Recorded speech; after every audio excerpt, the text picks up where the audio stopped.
La festa di Santa Barbara cade a pochi giorni da un evento luttuoso che ha colpito la Fontana Buona e tutta l'industria ardesiaca. Un pensiero, un ricordo di questa persona che ci ha lasciati.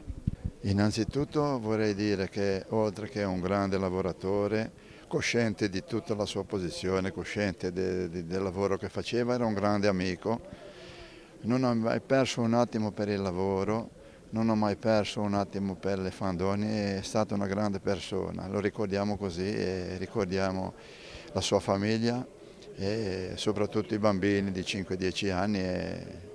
Sarà un ricordo che lo ricorderemo sempre, ce lo porteremo nel cuore. Come sta l'Ardesia in Liguria e in Fontana Buona nello specifico, come il momento?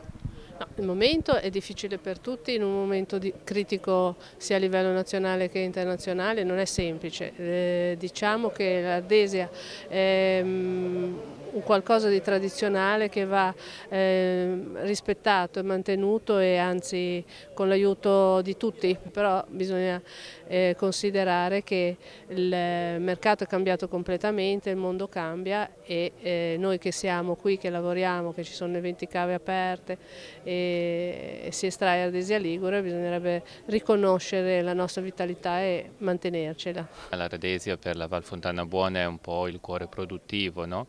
E quindi la festa di Santa Barbara è un po' la festa della valle.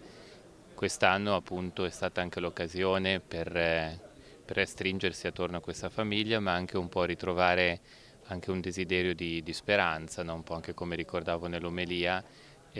Anche i piccoli germogli di bene sono destinati a crescere se noi li sappiamo riconoscere e coltivare, quindi il desiderio era anche dare questo aspetto di speranza per questo settore, che è certamente un settore decisivo per la Valle, ma che ha conosciuto anche tante difficoltà in questi anni.